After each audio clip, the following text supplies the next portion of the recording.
Tirel avec un bac technologique, donc anciennement le STHR.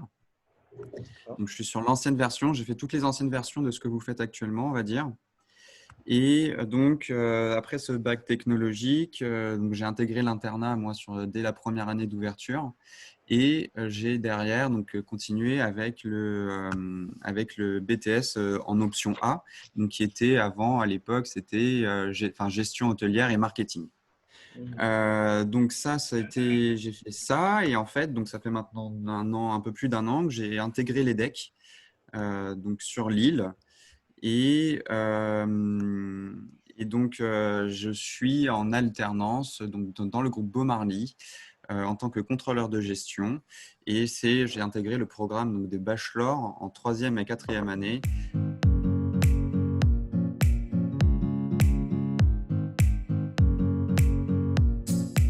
Alors, pourquoi j'ai choisi l'EDEC? Pour plusieurs raisons. La première, c'est voilà, en fait, après avoir fait, on va dire, après avoir fait quelques années dans l'hôtellerie, donc si on est sur 5 ans, avec le BTS, puis, le BTS plus toute la partie, du coup, avant le bac et tout ce que j'ai pu apprendre via mes stages, via les expériences que j'ai pu avoir au sein des associations de Guillaume Tirel et autres sur toute la partie de développement durable que j'ai pu travailler avec M. Cagnard à l'époque. J'avais, entre guillemets, j'avais l'impression d'avoir fait un peu le tour au niveau de ce que je pouvais apprendre sur le point de vue hôtellerie. Et puis surtout, j'avais déjà un gros feedback de toutes les personnes que je connais depuis, qui ont fait Tirel avant nous et qui m'ont dit que la 3e année en hôtellerie ne servait strictement à rien et que c'était, non, c'est pas qu'elle servait à rien, mais c'est que malheureusement, par rapport au programme que j'avais moi, donc le BTS que j'ai fait, on n'apprenait rien de nouveau. Et je ne voulais absolument pas ça, donc j'ai fait le choix de tout simplement choisir une école beaucoup plus généraliste où justement, par force, et mettre ça en avant en disant voilà, moi j'ai déjà ma spécialisation, je sais déjà ce que je veux faire, je sais, voilà, j'ai déjà ma spécialisation et donc par la suite, j'ai envie de voir autre chose au niveau des cours, d'avoir une autre approche pour ce qui est donc au point de vue des cours. Et après, je fais le lien malgré tout avec l'hôtellerie par mon alternance que je fais dans un groupe hôtelier. Et donc, en fait, je suis comblé sur les deux niveaux, c'est-à-dire j'apprends des choses qui ne sont pas forcément, que vous ne voyez pas au niveau de Tirel, au niveau de vos programmes, mais par contre qui sont hyper complémentaires et qui font qu'aujourd'hui, je peux autant me vendre sur le marché de l'hôtellerie que me vendre sur le marché financier au niveau des boulots, des postes que je pourrais pour voir par la suite et surtout au niveau de ma poursuite d'études après ma 4e année à l'EDEC.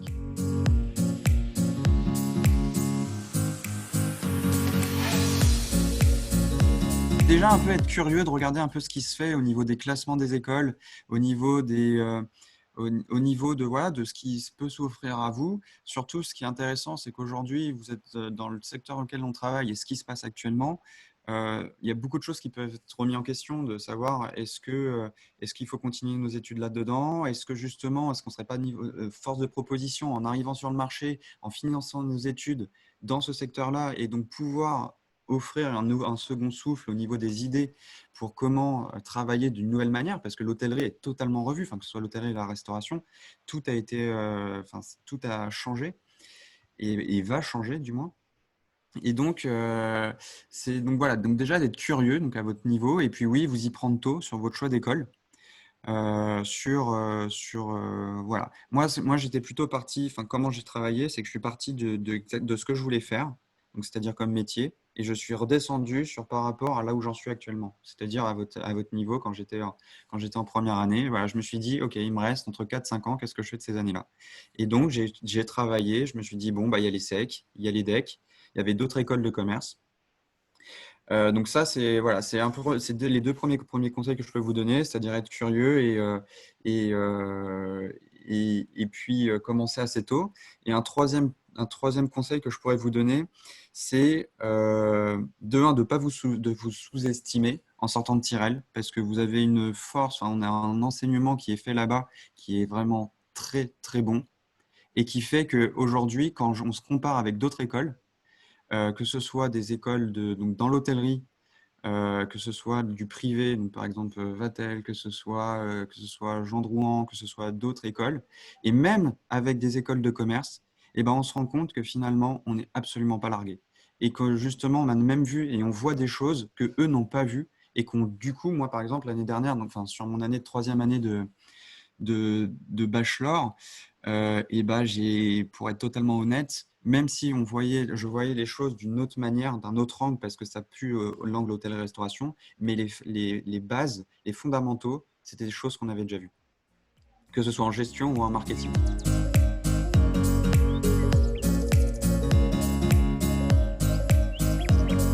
Pourquoi ce groupe?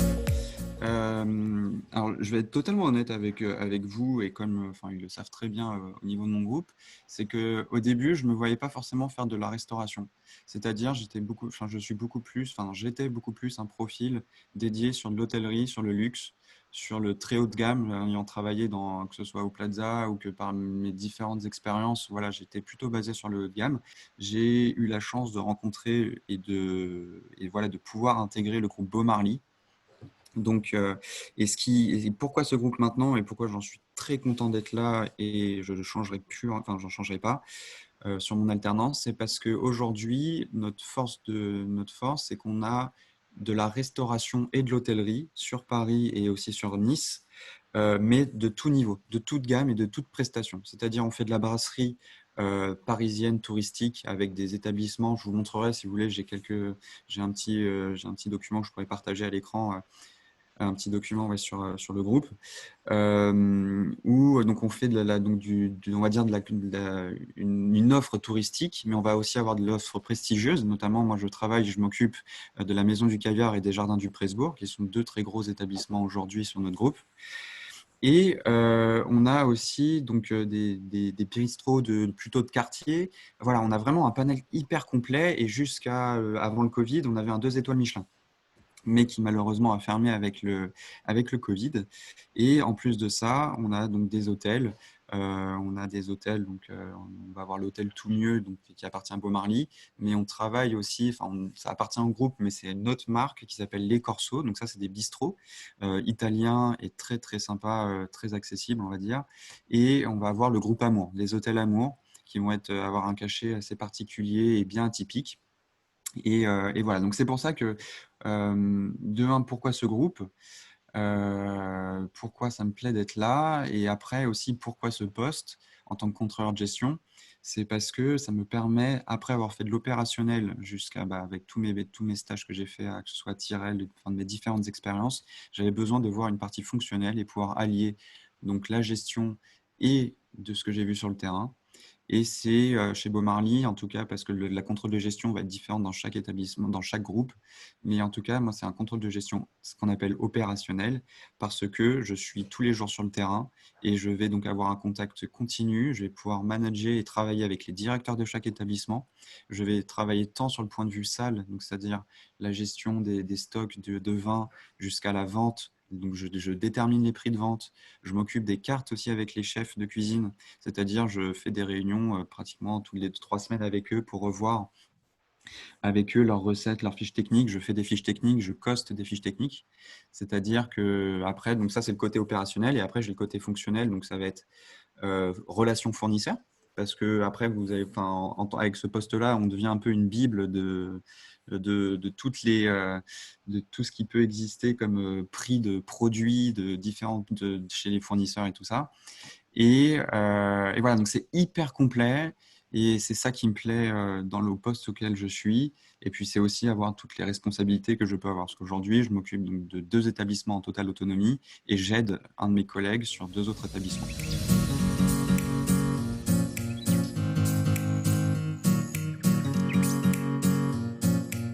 Ça a totalement. Alors, oui et non. Oui, parce que. Enfin, non, non, déjà non, parce que le métier, entre guillemets, reste le même. C'est que on va devoir contrôler les coûts, on va devoir travailler, en plus de ça, on travaille sur les masses salariales. Donc voilà, on a vraiment une vue complète de comment fonctionne l'établissement.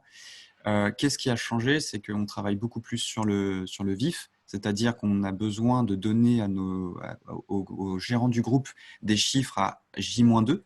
Donc, c'est-à-dire qu'il faut être hyper réactif, que pour ça, il faut donc avoir une communication sur le terrain et tout ça. Donc là-dessus, il y a beaucoup de choses. Moi, j'ai beaucoup travaillé là-dessus avec les équipes sur le terrain pour, voilà, pour mettre des process en place pour que les informations remontent beaucoup plus facilement. Et puis aussi, c'est en vue de, voilà, les établissements ont fermé, sont restés ouverts. Enfin, il y a eu des changements de stratégie plusieurs fois en très peu de temps. Et du coup, nous, derrière, on refait des cartes différentes selon la stratégie qu'on aborde. On change de fournisseur. Voilà, donc c'est très, voilà, ça a été très, très vif et intense, on va dire, sur la période du confinement. Là, sur le deuxième, ça nous a permis aussi de mettre en place du e-commerce. Sur la Maison du Caviar, on est en train de mettre en place là, le e-commerce, donc de la vente de caviar, saumon et puis aussi des menus qui sont qu'on peut livrer ou qui sont en click and collect. Tout ça en restant sur un brick and mortar, donc c'est ça qui est assez intéressant. Et voilà, donc c'est beaucoup de choses qui vont changer, mais qui sur le fond ça reste le même métier.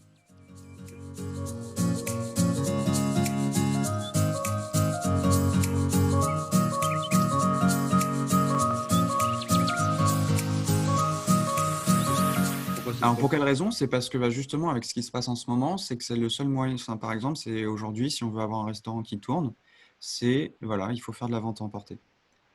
Et ça à tout niveau, à toute gamme. Je vais prendre des exemples hors mon groupe. Vous avez La Réserve qui fait depuis mars, qui fait du vente à emporter, donc du haut de gamme. Pourquoi j'ai pris cet exemple-là? C'est parce que je voulais vous dire que tout type de restauration aujourd'hui, s'ils veulent aller avec la tendance qui est malheureusement pas forcément très positive, on est obligé de se mettre d'une certaine manière à la vente à emporter. Et donc, je pense que ce sera un des leviers pour le futur, pour avoir un établissement où, si ça se trouve, dans quelques années, ce sera la norme. Et ce sera normal, entre guillemets, pour les établissements à avoir de l'emporter. Après, ça ne s'adapte pas forcément à tout type de restauration. Et c'est pour ça que le travail est pas tant, il est opérationnel, mais il est aussi très fonctionnel, c'est-à-dire il y a beaucoup de questions qui doivent se poser en amont, beaucoup de résolution de problèmes qu'il faut avoir avant même que les problèmes arrivent. Donc c'est vraiment un travail de chef de projet et de travail d'équipe, de différents services, de communication entre les communications, justement une communication interne, donc que ce soit entre le contrôle de gestion, que ce soit la communication, que ce soit le service marketing, et puis après les opérationnels sur comment ça mettre en place. Moi, par exemple, j'ai certains de mes collègues qui sont allés à Rungis il y a quelques jours justement pour voir comment ça pouvait fonctionner par rapport à nos fournisseurs. Donc voilà, c'est toute une réorganisation entre guillemets, un petit peu de la restauration, mais il ne faut pas non plus délaisser, quand ça ouvrira, la restauration pure, on va dire, dans l'établissement.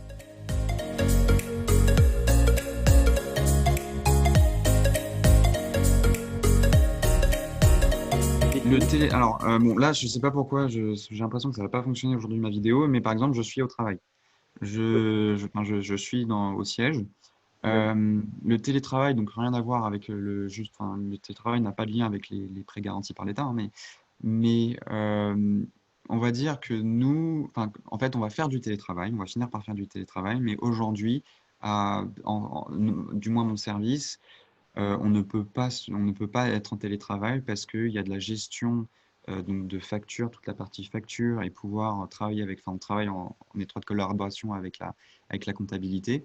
Et on est obligé aujourd'hui de devoir imprimer énormément de documents, de faire des classeurs pour ce qu'on appelle exporter à la comptabilité, pour que tout ça rentre, entre guillemets, dans les dus de l'entreprise. Et donc, jusqu'à aujourd'hui, on ne fait pas de télétravail.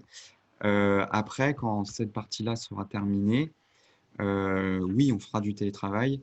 Moi, je sais que, voilà, sur le premier confinement, j'ai pas été au chômage partiel. Toutes les équipes l'ont été sur le terrain. Certaines personnes l'ont été aussi au siège, mais on a un certain nombre qui on a fait du télétravail par donc accès sur notre réseau via des VPN. Et là, cette fois-ci, le travail en télétravail, finalement, en vue que les établissements sont fermés, on va être sur un travail qui va être un peu plus de fond, c'est-à-dire faire un petit peu tout ce qu'on n'a pas le temps de faire en règle générale. Par exemple, aujourd'hui, moi, si je passe en télétravail dans quelques semaines, eh ben, je vais retravailler sur tous mes costes liquides, c'est-à-dire m'assurer qu'on achète au bon prix et qu'on vende au bon prix, donc que nos ratios soient bons. Je vais essayer de changer peut-être, de trouver d'autres méthodes pour que nos fichiers soient plus opérationnels et plus simples d'utilisation. Donc, c'est vraiment le télétravail, là, en ce moment, avec les établissements fermés, bon, hors la maison de clavière qui est, elle, enfin, qui fonctionne encore aujourd'hui, donc j'ai un peu de travail avec eux. Mais voilà, ça va être un travail pour notre part un peu plus de fond, jusqu'au moment où, pour X ou Y raison, c'est possible qu'on passe aussi au chômage partiel.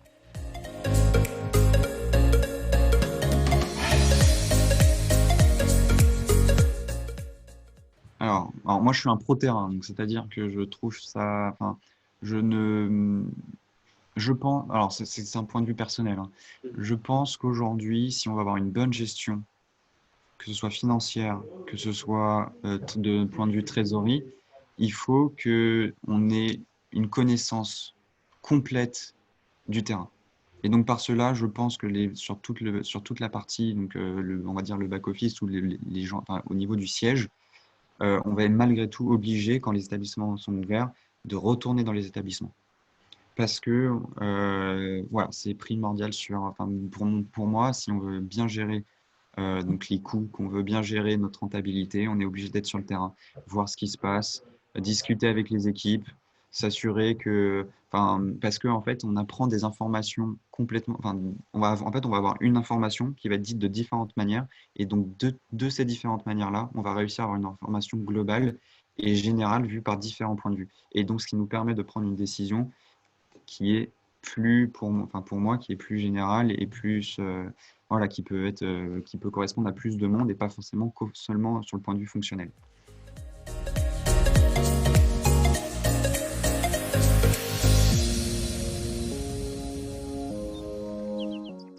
Alors, moi, je vais pas avoir une vision, on va dire, sur les objectifs du groupe de manière générale, mais ce que je peux vous dire, c'est qu'aujourd'hui, nous, ça ne nous empêche pas de continuer à investir, c'est-à-dire qu'on a 2 établissements qui sont en construction et qui vont ouvrir l'année prochaine, donc en 2021.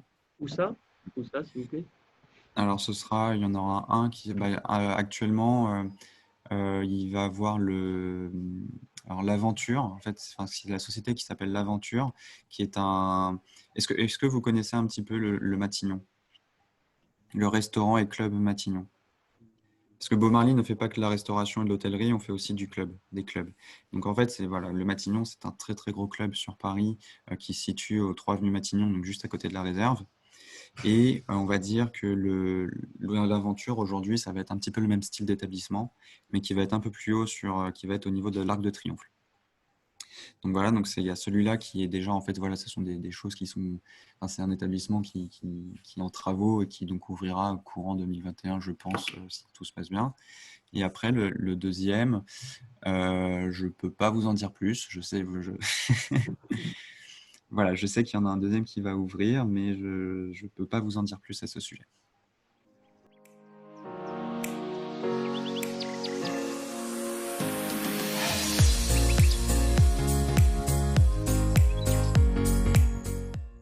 Moi, déjà, au niveau de mes études, je finis l'EDEC cette année parce que en fait, c'est pas un master à proprement parler, c'est un bachelor en 4 ans. La différence avec les bachelors en 3 années, en 3 ans, c'est que en 4 ans, on arrive donc avec un statut de master 1 au lieu d'une licence quand on fait les bachelors, on va dire, plus normaux. Et donc, je vais continuer mes études. Après les decks, je vais continuer mes études. J'ai différentes opportunités qui vont s'ouvrir à moi. Il y a de très grandes chances que je prenne celle qui me correspondrait le mieux, c'est-à-dire continuer à l'IMI, à l'ESSEC, où j'ai mon dossier a déjà été accepté, donc j'ai plus qu'à, on va dire, passer le concours. Il faudrait déjà que je trouve le temps avec l'alternance, parce que c'est pas simple l'alternance. On en reparlera après, mais c'est vraiment pas simple comme cursus. Mais donc voilà, je pense que déjà avec Beaumarly, si je refais une alternance, je continuerai avec eux parce que j'ai encore beaucoup de choses à voir, tant sur mon, alors, sur mon, tant à mon service, mais aussi à d'autres services.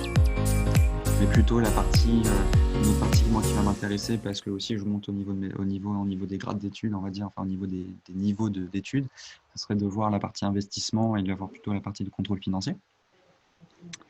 Donc voilà, et puis après, j'ai envie de dire, avec ce qui se passe en ce moment, on ne sait pas tellement de quoi trop et enfin, de quoi est fait l'avenir. Donc, est-ce que je continuerai chez eux? Tout dépend de ce qu'ils vont me proposer par la suite.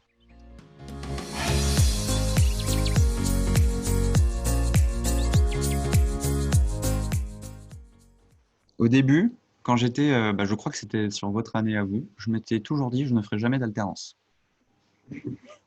Un an après, je me dis je ne ferai plus jamais d'initiale. Enfin, plutôt 2 ans. En fait, au départ, je pensais que l'alternance ne nous permettait pas d'avoir une qualité d'études assez importante. J'avais peur qu'on ait trop le côté professionnel et plus assez le côté euh, enfin, le côté, on va dire, de ce que vous pouvez voir en cours.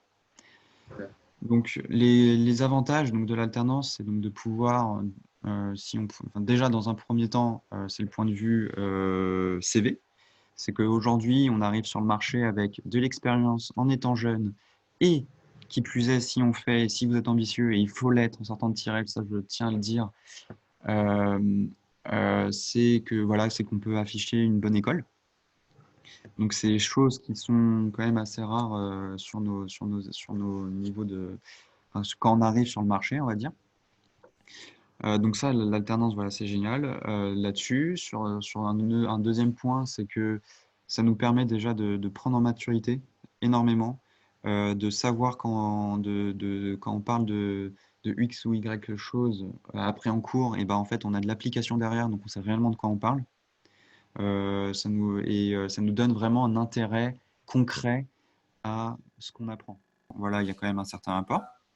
On a notre premier salaire, on a donc aussi techniquement, enfin pour ma part aussi nos premières charges fixes, les loyers et tout ça. Donc un vrai bond dans l'indépendance, on va dire, tant sur le point de vue financier que après si, enfin moi par exemple, moi j'ai mes parents qui habitent en province, donc maintenant je vis sur Paris. Voilà, donc c'est vraiment c'est une prise en maturité assez importante au niveau de ce point de vue et il faut être prêt, il faut le savoir. Après, les points négatifs, c'est que c'est très très fatigant. Enfin, si vous êtes passionné comme moi je peux l'être, c'est que vous allez vous donner à fond dans tout ce que vous faites, tant sur le point de vue école que sur le point de vue entreprise. Et donc en fait, quand vous finissez vos journées, il est 19h, 19h30, et qui vous dites et donc vous venez de vous faire une journée donc de 9, enfin une bonne journée de travail, et là vous vous dites ah il faut que je reprenne mes cours, ça devient tout de suite beaucoup plus compliqué. Parce que la fatigue, quand vous dites que vous êtes fatigué en cours, à la fin de votre journée, bah, imaginez ça en 15 fois plus quand vous êtes au travail.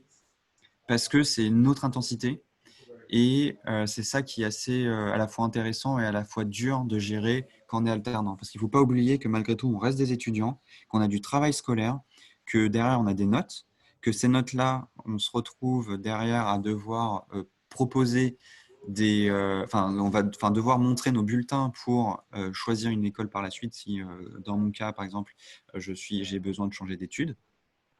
Donc allier tout ça, c'est vraiment pas simple.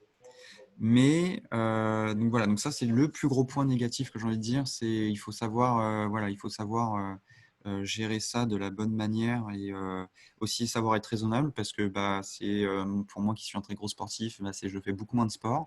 On voit un peu moins nos amis. Voilà, c'est vraiment des concessions qu'il faut savoir prendre en compte. Mais quand on voit tout ce que ça nous apporte derrière, j'ai envie de dire, enfin, voilà, foncez. Foncez sur d'alternance si vous vous sentez prêt et si vous pensez enfin, si vous avez déjà un projet professionnel un peu en tête, c'est le meilleur moyen d'apprendre et d'apprendre des autres parce qu'on n'apprend pas que de notre métier, mais on apprend surtout de tous ceux qu'on peut croiser. J'apprends autant de mes personnes qui sont en opération, enfin de mes équipes qui sont en opérationnel que de mon responsable.